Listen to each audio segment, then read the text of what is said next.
This felt like a game of missed opportunities. Michigan had so many point-blank shots at the rim, which they just could not get to go down. Also went 7 of 14 from the free throw line, which is never really a winning formula. Was that what it was to you? Was it just simply a matter of it's a make or miss game and they didn't make? As simple as that, I think so. I want to start with what they did well, because I thought Michigan played really well against a very good, disciplined, veteran, talented Villanova team. They out-rebounded them. They only turned the ball over 8 times. They held Villanova to under 40% shooting. They did not allow Villanova to get going from the 3. So I thought Michigan played a great game. They struggled to finish at the rim and in the paint, and from the free throw line, only 50% from the free throw line. So they did a lot of good things, but you're playing in the Sweet 16 against a very good team, against a winning program. You're going to have to play at an elite level, and they got pretty good quality looks. Give Villanova's defense a lot of credit. Just couldn't finish. That's really what it came down to, Dave, as you said, just couldn't finish. But a very good game, I thought, overall for the Wolverines. They made 22% of their contested shots at the rim. 22%. I mean, again, it's just hard to win that way. It was interesting. We talked a lot kind of in the build-up to this game about Hunter Dickinson, the size advantage that he would have inside on Villanova. What did you think about his game? Villanova obviously tried to make it difficult for him, tried to push him away from the basket and make him catch it a little further from the hoop than he wanted to. He still had some looks, no doubt. What did you think about kind of the way that he played?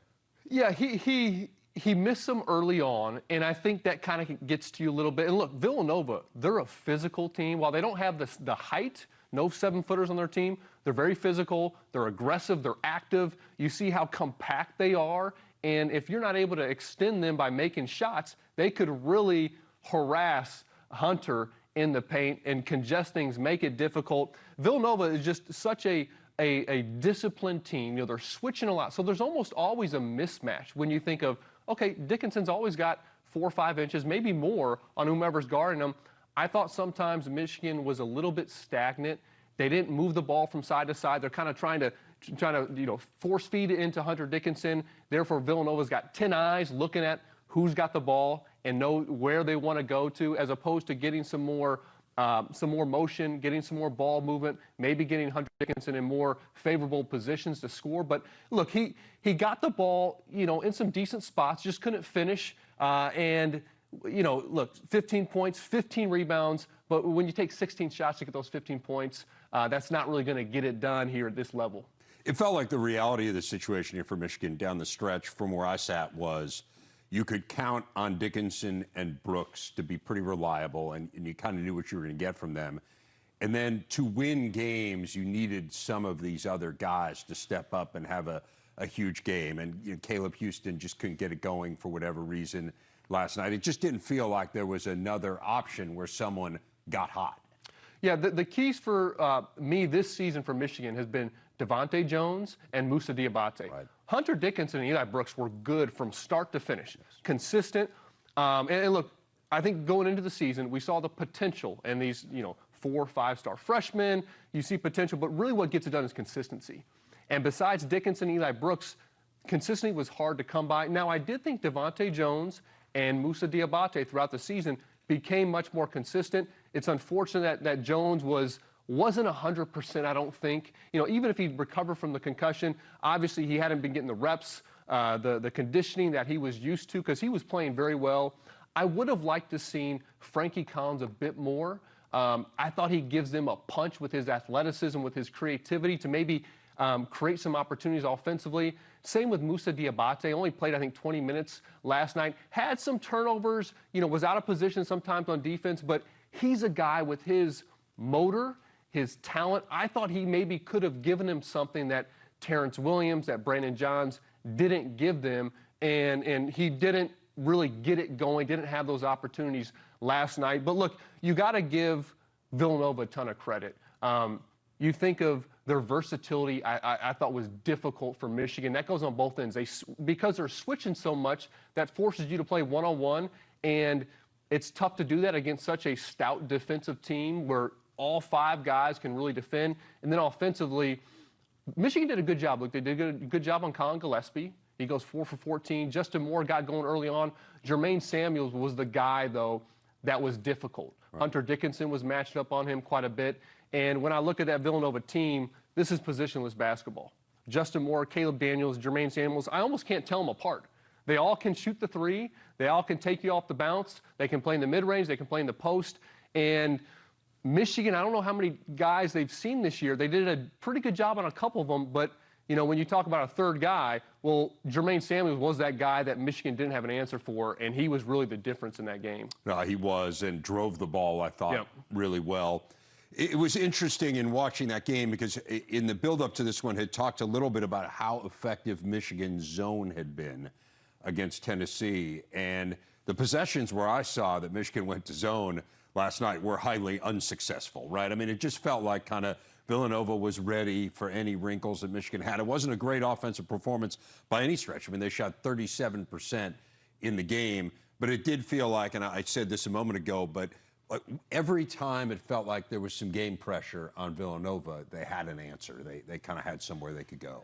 And that's where that experience comes in. That's where those multiple options come in. And I thought what they did really well is their patience offensively. How many times where it was the last 5 seconds of the shot clock where there was a backdoor pass for a cut, for a layup, where they've put pressure on Michigan's defense, who they've withheld it for 20 seconds, 25 seconds, but then you get a closeout on Jermaine Samuels, and he has the advantage. He can finish at the rim. And I thought their patience, regardless of Michigan's defense, was really good. Look, this was it was a great college basketball game. One team just had a couple more options offensively, a couple more guys to go to that made the plays. And unfortunately, because Michigan didn't convert at the rim, it wasn't a one-possession game where I thought how well Michigan played. This should have came down to the last possession or two, and Villanova just made a couple more buckets and therefore was able to win somewhat comfortably there in the final minutes. There is no shame in losing to Villanova in the NCAA tournament. We know how good they are.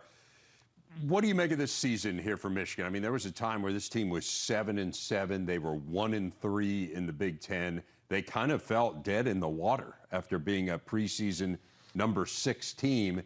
And yet, to their credit, turned it around, kind of figured it out. Then they had the adversity with Juwan Howard and the incident after the Wisconsin game, and they played well after that. It felt like this team had a lot of responses. This game was almost a microcosm of the season where it felt like you didn't count them out, and then, oh, there's a little glimmer of hope here. Well, what do you make of the year that we saw from Michigan? They showed a lot of resiliency. I think the expectations at the beginning were unfair. When you think of losing Isaiah Livers and Wagner and Sean, all these guys, Mike Smith at the point guard position, unfair to expect these freshmen to step in like draft picks just did. But, despite what they went through, I think it gets down to consistency. I mentioned as some players emerged, Devontae Jones, Moussa Diabate, Caleb Houston getting going.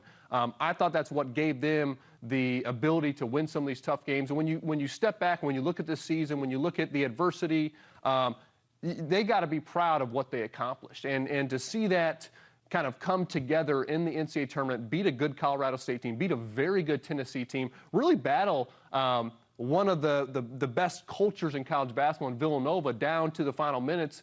I think Michigan has to be proud of what they did. And you look at the two linchpins and Eli Brooks, Hunter Dickinson being so solid, so productive for them throughout the year. You got to feel good about what they're building there, what they're continuing to sustain and grow in Michigan. I mean, they've had a fantastic run, and it doesn't look like it's slowing down anytime soon. No, 5 straight Sweet 16s, which is enviable, no doubt. And there's just about any team in the country want that. In fact, Gonzaga is the only other school that can make that claim. Where I do think it gets interesting is the question of what's next here. I mean, Hunter Dickinson, it feels like he would go to the NBA. He nearly did last year. Obviously, Eli Brooks, Devontae Jones are done. And then you have these interesting cases. What do you do if you're Caleb Houston? My sense is he probably should come back, but you just never know. I mean, one of these, these 5-star guys, Moussa Diabate, what do you do there? It just feels like there's a lot up in the air here. I would agree with you 100%. They built a great culture, and I think what we've learned here in these first few years of Juwan Howard is he'll figure it out. He knows what he's doing. He's going to be good. This is a good fit. This is the right guy. But, man, there's a lot of uncertainty, Trent. I think we're getting into everybody's a free agent in college basketball. So whether it's guys wanting to go pro, the transfer portal, incoming recruits, it's really hard to look at what's next for any team, especially for a team like Michigan with so many talented guys that have options. Let's face it, they have options. I do love the young talent. I think I think Moussa Diabate, Frankie Collins are ready to emerge as some of the very best players in the Big Ten next year. Yep. I think Kobe Buffkin's right there on his heels. I think they have some really good pieces if they come back. Obviously, if Hunter Dickinson comes back, you can put them at the top of the Big Ten, I would think, next year. But who knows with Caleb Houston? I think Devontae Jones has another year of eligibility, redshirt as a freshman, if he wants to come back. So it's so tough to predict now, Dave, and looking forward. But I think they have some pieces that they can really build on. And I've been high on just seeing the motor and the confidence, the swagger from Diabate, from Frankie Collins. From the beginning of the year, I see their development. Those two guys I look at as being great players in college basketball next year if they're back. I'm with you. And my sense, I mean, you look at it and you think they're back, but there's just so much unpredictability. To your point, it's really impossible to. It's not a good answer. I'm sorry. It's not a good answer. No, but I'm with you. Like, I think we're at a point now where it is impossible to forecast these teams. But yeah, when you sit here and say what's going to happen next year, it just depends on the decisions that individuals make, and those decisions have a lot more inputs than they had before. There are a lot more factors. For better or worse. Two things, though. I think they have the pieces to be really, really good next year. Yes. And also, I think it's beneficial to leave with a good taste in your mouth. Having experienced some success, finishing on a strong note, I think that bodes well for them moving into the offseason. Agree with you 100%. Going to be an interesting team to follow here in the next month or so to kind of see how everything plays out, who's coming, who's going. Big news out of State College last week. Penn State AD Sandy Barbour announcing she will retire this summer. Barbour spent 8 years overseeing the Nittany Lions athletic department, was also the AD at Cal Berkeley and Tulane prior to that. During her tenure, Penn State has finished in the top 20 in the Learfield Directors' Cup, which measures overall athletic department success on 5 different occasions. Sandy Barbour is today's big interview. She joins us from State College. And Sandy, let's just start with this. What made you decide that this was the right time? Well, you know, as we got through the fall season and got past the holidays, and obviously we had a bowl game, and then also we were in the middle of a women's volleyball search, very, very important to us here at Penn State. Once we got past that and got into the new year, had a little bit of time to reflect, and really just started thinking about where I was from a wellness standpoint, from a health standpoint, from a mind standpoint, where Penn State was. I think people know we're going through a presidential transition, and just really felt like it was the right time. It was a good time for me, and probably intersected pretty well with Penn State from the presidential transition standpoint. Neely Bendapudi, who is our president-elect, who's going to take over here the first part of May, I think is going to be absolutely tremendous, and I will tell you that gave me a little bit of pause, but in the end it just felt like the right time and the best thing for me to kind of pay attention to my health and wellness and really move on to maybe the next chapter. Well, this athletic department has been so strong during your tenure. I was kind of enumerating the successes that you've had, talking to you down the line before we came on. The press release came out about the number of national championships. That was last week, and you've already added one since then with wrestling. What are you proudest of, though, from your time at Penn State? Well, Dave, certainly, when you're a competitor, when you're in college athletics, when you're in sport, that winning piece is so important, and performing and competing at the highest level, whether it be national championships or whether it be in the Olympics and gold medals. And obviously, Penn State has had its share of Olympians and medalists as well. The competitive part's got to be a piece of it. But I would say what I'm most proud of is that we've competed at a really, really high level, while at the same time setting records for academic performance at a place that's always been good. And it's always been great here, but we're setting records. These students, these coaches, it's this time that we've got our highest graduation rates in our history. Some of the other academic metrics are setting records. The fact that we're showing over and over again that we can do both is something I'm really proud of. Is there anything you wish you would have gotten done that you haven't?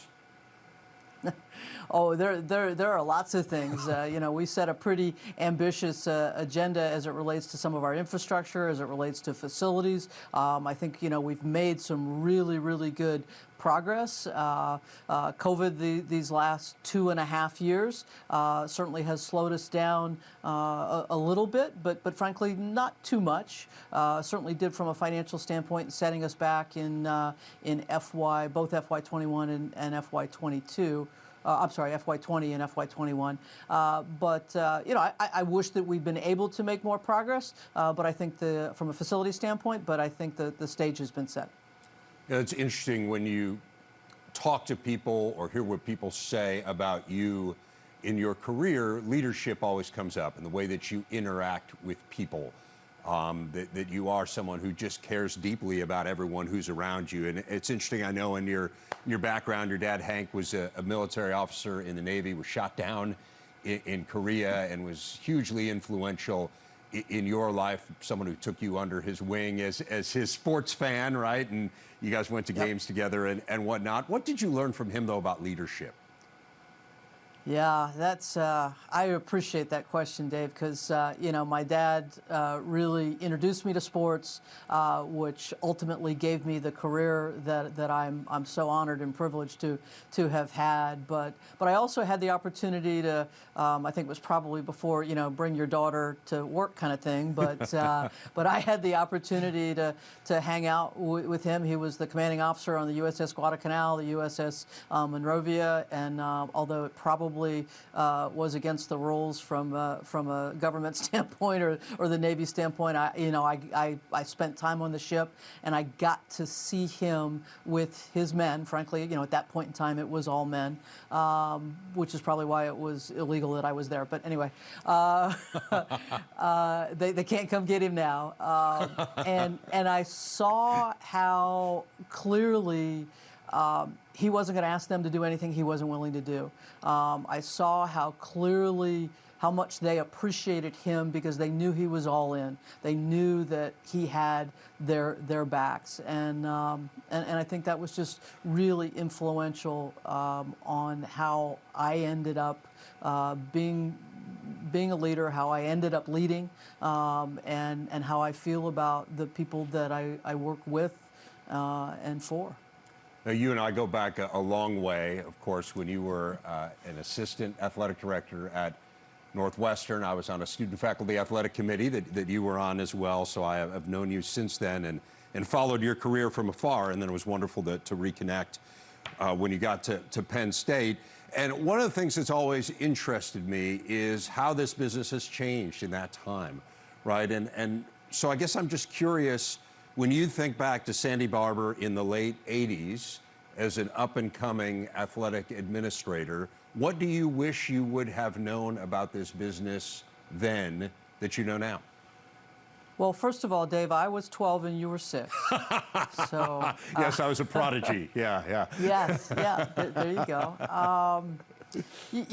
I'll tell you what, and it revolves around Northwestern, and you mentioned Northwestern. I started my career at Northwestern, and then I'm really so fortunate to have been able to kind of come full circle and end my career in the Big Ten. But the best thing I did was go back and get my MBA at Northwestern at the end of my time there, because I saw and knew that although we operate within the context of higher education, college athletics is a business, and that MBA, that Northwestern degree, is really the best thing that I could have done.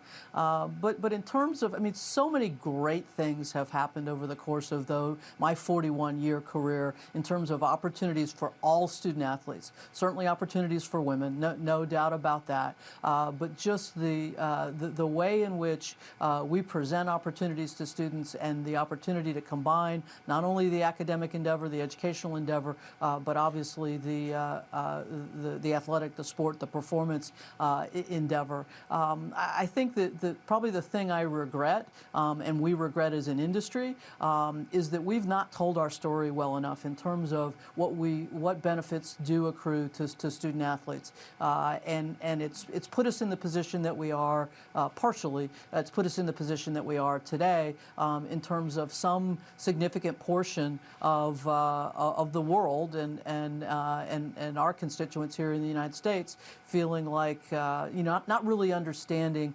what benefits do accrue to student athletes. So that's certainly one regret. And of course, you would be front and center on that as a student athlete yourself at Wake Forest, and a really successful one. You touched on women in athletics, and it's funny to think back. Like when you got the job at Tulane as the athletic director there were 5 Division I athletic directors who were female, and Debbie Yao would be one of them. Barbara Hedges at Washington. Those were probably the most prominent ones at the time, kind of in the Power 5. And now I think about it, and it's just kind of commonplace, right? I mean, you don't think about this person being hired as an AD, or at least I don't, and that, well, this is a woman AD. It's just an AD.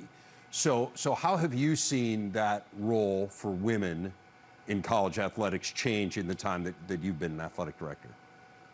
Well, it certainly has become more commonplace. I don't know that it is commonplace yet, but certainly more. In Division I think the numbers are in the 40s now. At the Power 5, it's 7, and that number has, was it 2, grew to 3, grew to 5, went back to 4. We've had a little bit of a flurry here in the last 3 years, which is terrific. It just, it takes time. It takes women having the opportunity to have these positions, and then frankly succeeding. And as presidents, whether they be male or female, getting more comfortable with naming a woman in the position. I think the thing for me that frankly I've had to get comfortable with, and I said it at my press conference the other day. I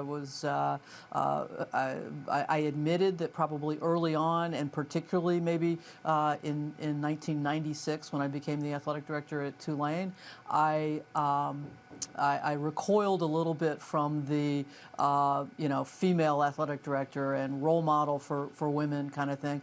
I just wanted to be known as a great athletic director, as a very competent and talented athletic director. But as time has gone on, hopefully that is the reputation. But also, it's been very clear. It's become very clear to me that a really important role and a really important obligation that I have is to be a role model for women who maybe either aspire to do this. I sat with a prospective student athlete yesterday in my office who said, "I want to be you. I want to sit in your chair," and I love that she had the opportunity to say that, because she sees it, whether it's me or it's Jen Cohen or it's Desiree Francois Reed at Missouri or Candace Story Lee at Vandy or Heather Lyke at Pitt, and on and on and on.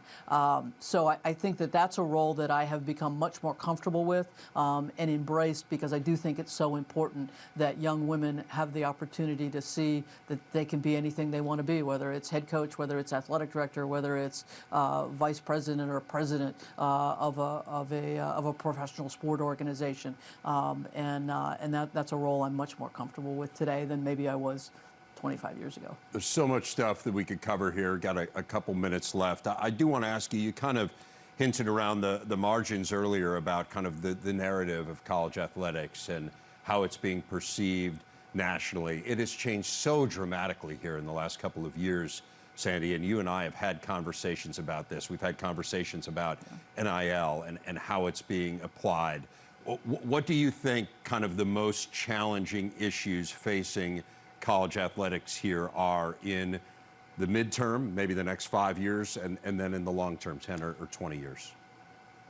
Well, I think it's presidents and chancellors and athletic directors and frankly supporters of college athletics really being crystal clear about what our values are and how we're valuable and how we contribute to student athletes and their lives. And let's face it, let's not lose sight of the fact that from a financial aid standpoint, from a scholarship standpoint, scholarships for student athletes are the largest financial aid program in the history of the United States, just shy of the GI Bill.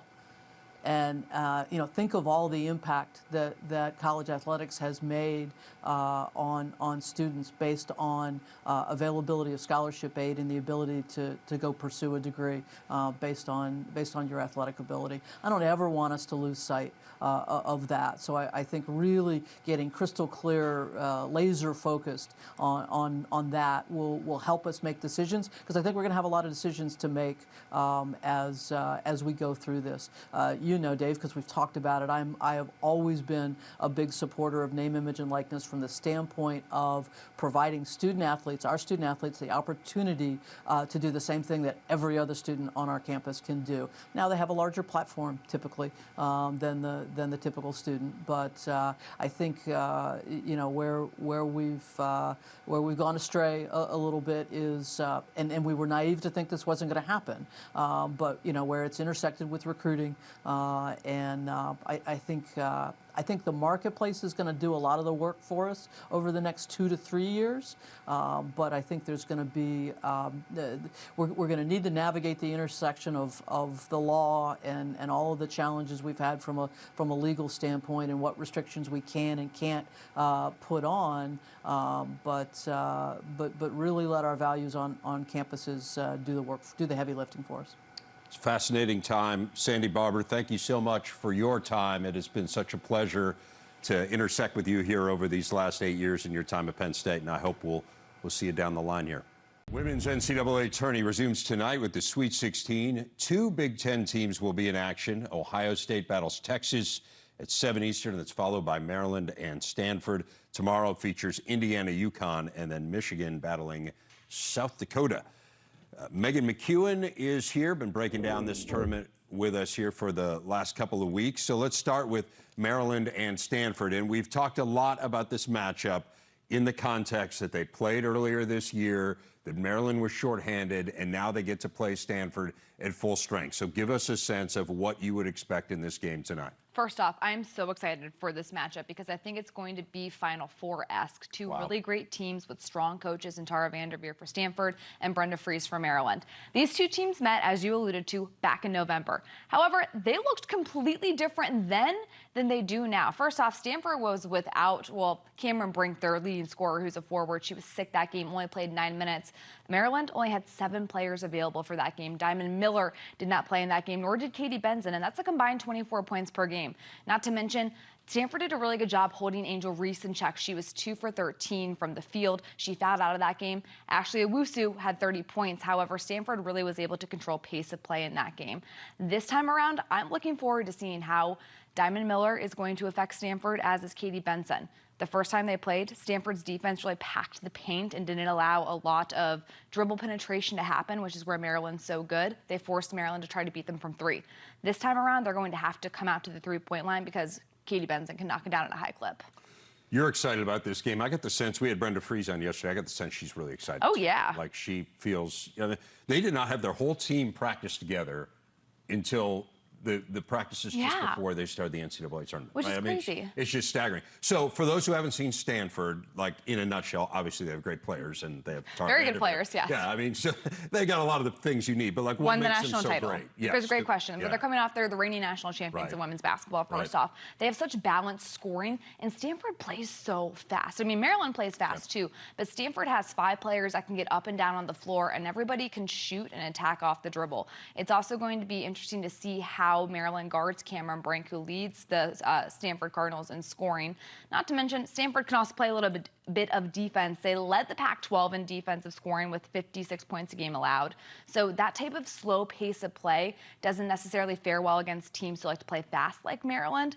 But the Terps have done well against teams this year who have kind of forced slower pace of play because the Terps have the ability to grind it out in the half court. They also switched 1 through 5 defensively. Everybody's strong and athletic and long. These teams are actually very similar, so I just want to see the chess match that's about to unfold before us. And two great coaches, Oh, obviously. Stanford's so won good. 22 games in a row. They have not lost this calendar year. So whoever wins that one gets the winner of Ohio State and Texas. And we talk a lot about J.C. Sheldon and Taylor Mike Sell, but give us a sense of who else needs to step up here for Ohio State for them to have a chance to win this game. Ohio State's going against a really good Texas team out of the Big 12 who once again led that conference in defensive scoring with about 56 points per game allowed. As a result, you have to be able to handle the ball against Texas's pressure. They're going to full court press off of every single made basket. So not only does J.C. Sheldon and Taylor Mike-Sell need to be prepared for that pressure, but also guard Braxton Miller, I'm looking to step up in this ballgame to kind of come up and relieve some of that pressure from the two main guards. It's also going to be really key for Ohio State to rebound. This is one of the best rebounding teams in the Big 12 Conference. They have a lot of size with 6'4" forward Lauren Ebo, so they need to find a way to limit second chance opportunities because Texas averages 14 offensive rebounds a game. That just means they get a lot more possessions to play on the offensive side of the ball. First Sweet 16 for the Buckeyes since 2017. Indiana back in the Sweet 16 for the second straight year. They have to go to Connecticut, and we've been talking about this bracket now for another home game for the Huskies. Another home game for the Huskies. They go to Bridgeport, so technically it's maybe an hour from campus. But anyway, taking on UConn, and we know the great tradition of the Huskies. Everyone who follows women's college basketball, even in iota, knows about Paige Beckers. Mm-hmm.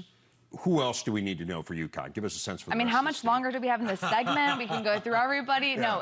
No, I think one of the biggest players in this game is going to be guard AZ Fudd, who shoots at a high clip from beyond the arc. She's a freshman who has great size at about right under 6 feet. And she's been a big impact player for the Huskies this year. Not to mention the size that comes with Olivia Nelson-Ododa, who has been a strong 6'5" presence in the paint. I'm really curious to see the battle in the paint. I think it's going to be a massive factor because Indiana's guards have done a great job guarding in the backcourt all year long, but the front court is going to be key in that matchup. I'd like to see Mackenzie Holmes in that Nelson-Ododa matchup, as well as Aaliyah Edwards going against Alexa Golbe. This is a UConn team that has had, we talk about injury issues for Indiana. UConn's had that too with Beckers, and it's been interesting to see kind of Gino Auriemma and his talk leading into this game is that he's still kind of figuring it out. Well, a little bit with his rotation. A lot of the media is saying, coaches saying this as well. I mean, this UConn team looks completely different now than they did a month ago, and they've started to really peak. A lot of people are saying this could be the favorite to be the national champion just because they're playing so well right now. But keep in mind, UConn is so used to this moment. They have been to 13 straight Final Fours. That is absolutely unbelievable. However, they've dealt with some adversity this year, and if there's one team in the Big Ten that can go against a UConn, I like Indiana's chances because of the veteranship they have. Right. And Indiana's so disciplined on the offensive and defensive sides of the ball that they're not going to get rattled by the crowd or by any type of run UConn goes on. Tom Izzo had a great line a few years ago. He said to me, I keep trying to remind our fan base that the Final Four isn't on our schedule, right? they're like, we actually have to get there. And it kind of is on UConn's schedule. I mean, you can book your tickets April 1st. Yeah, here we go. It really is remarkable. Finally, Michigan gets the Yotes. The Yotes. South Dakota pulled off a win over Baylor. Tell us a little bit about this matchup and the path ahead here for Michigan, which seems to have open up just a little bit. It certainly has. And I mean, as you know, like we've talked about throughout the past couple of weeks, you have to peak at the right time in March and you have to stay healthy. And that's something that South Dakota has been able to do. They're just a super strong, solid, disciplined team, especially when it comes to being scout specific. I mean, they held Nalissa Smith to 10 points, who was one of the favorites for National Player of the Year on Baylor. So it's a team that can grind it out in the half court with you. Hannah Severin is their 6'2" forward who's just a really strong, solid presence down low. They have a guard and Chloe Lamb, who can score on multiple levels. But Michigan has had the advantage on the boards all season long. They had a +10 rebounding margin throughout conference play. I think Naz Hillman is such a unique player to guard because of her footwork and her size. Therefore, not a lot of opponents are used to seeing someone like her, and she's hard to stop as a result. But Michigan's a team that's going to have to stay really disciplined, getting that rebounding margin in their favor, which they've been successful with this year, but also really grinding it out in the half court and trying to get multiple players involved, not named Naz Hillman and not named Leah Brown.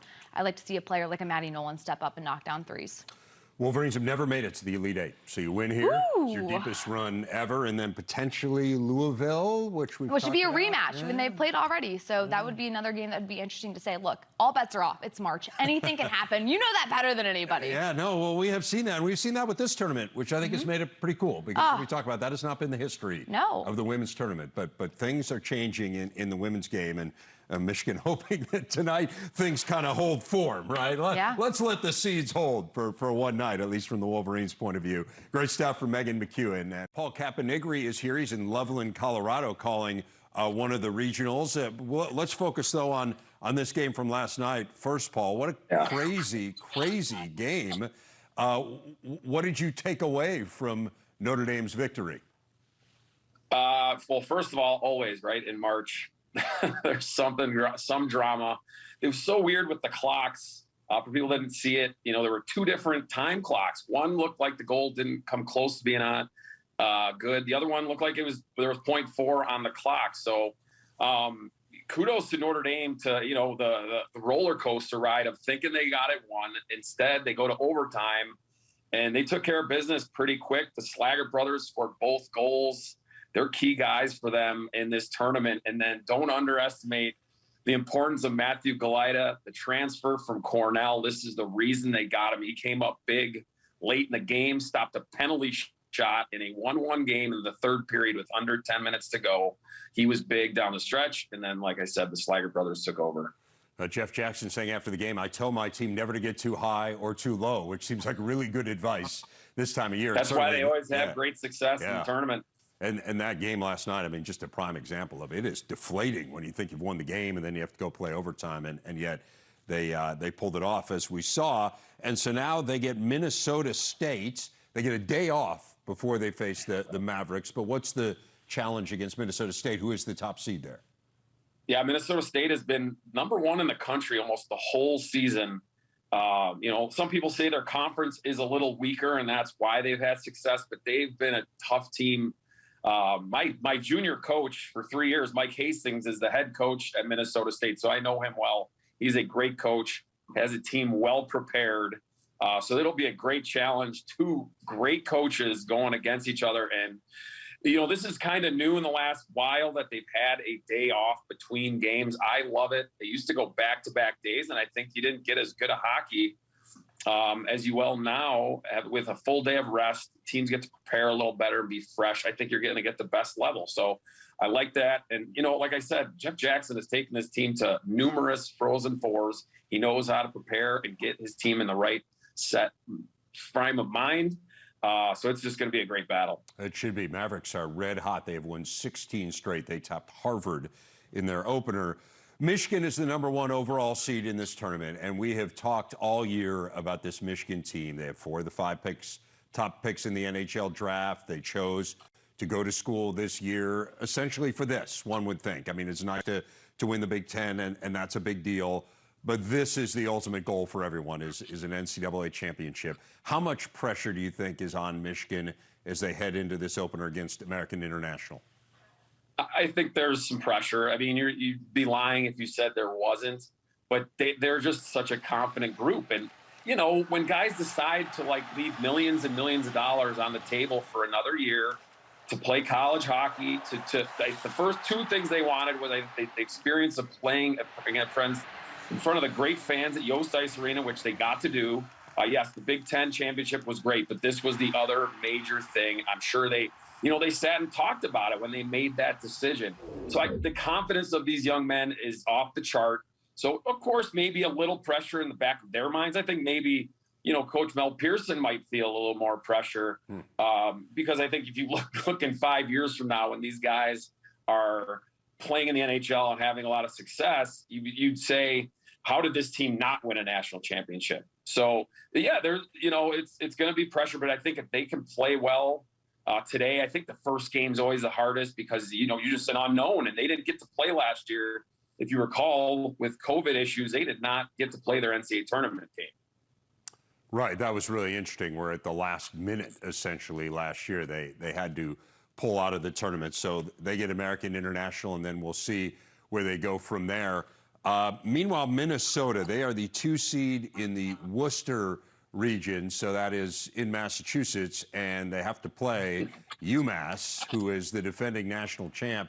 In their first game, UMass is the 3 seed, but a team that seems to be getting better as the year's gone on. And then were they to win that game, Western Michigan, who's the number 1 seed in that region. So what do you think of the draw here for the Gophers? It's a tough draw. I think this is the hardest bracket of the 4 regionals. I think UMass is a really good team led by Bobby Trevino, the Hobie Baker finalist. But the Gophers have won themselves in Myers. And, I like Minnesota's chances. Another instance of where I think if they can get through today, I like them in the final. It's going to be tough. They're in UMass. I don't know how the crowd will be. I think Minnesota relishes, maybe a partisan, opponent crowd. So, if Justin Close in net, the cliche is there, right? Goaltending, always leads to success. If Justin Close can play a solid game, I really like the Gophers today. But like you said, it's going to be tough. That bracket in Western Michigan as the number 1 seed has been strong all year. They played Michigan really hard earlier in the season. So, but it's one-shot deal, right? Win today, get to the next one on Sunday, and the Gophers. There's pressure on them too. They're probably the most. They get the most scrutiny of any team in college hockey. The fans in Minneapolis expect big things, and they should. They have a lot of great players. So it should be fun today to see what they do. I like their chances against UMass. Again, Justin Close, big in nets is huge. Been a while, though. Have not won a national title since 2003. We'll see whether this year be a crazy story, given everything that they have been through this year. Paul Capon. Why not, though, right, at this point? Yeah, right. Chaos, right? We'll see what happens. Wrapping things up here on Big Ten Today. Thrilled to have Trent Meacham back with me. Purdue plays tonight against St. Peter's. The Peacocks have been the great story so far of this NCAA tournament. In a tournament chock full of upsets, they are the unlikeliest Sweet 16 team, to say the least. We know about Purdue, a team that was number 1 for a while this year, has been a little bit up and down. A short while. What do you make of this matchup against St. Peter's? Everybody is rooting for St. Peter's, right? For the Peacocks. Yes. I think Purdue's going to handle them pretty easily tonight. I really do. Now, here's how St. Peter's could win. They're a smaller team. They have great quickness. They have multiple guys that can break you down off the balance. They're going to spread the floor offensively. Can they stretch out Zach Edey, stretch out Trevion Williams, make some shots? They run some great action, especially for Doug Edert coming off screens. He's firing away, playing really well. So this group is really confident now. They're capable. They have great quickness. They could spoil Purdue's season. I don't think it's going to happen. I just think Purdue's depth, I think if they play inside and out, I think Trevion Williams and Zach Edey both are going to be a load for St. Peter's. And then you got Jaden Ivey. It's always interesting, though, is how do teams defend Purdue? What do they do on the inside? Do they double Zach Edey? Do they double Trevion Williams? How do you defend ball screens? I'm looking forward to seeing what St. Peter's does, what adjustments they make throughout the game. But I think Purdue handles them easily. And the defensive end is far and away the strength for the Peacocks. Doubt. This is where they kind of made their hay this year. They were the number 1 team in the conference in terms of defensive efficiency in the Metro Atlantic. How do you think they will approach Purdue? Like, what would you do with an undersized lineup but a bunch of tough guys? They're quick. They're tough. They're quick. They block shots. They're definitely tough. I would expect them to double Zach Edey. And I would expect them to probably try to single coverage on Trevion Williams initially. They're going to try to use their quickness to disrupt them, to generate steals, to get out in transition. I'd expect them on ball screens, especially with Jaden Ivey, to get out there, be aggressive, make him give the ball up the floor.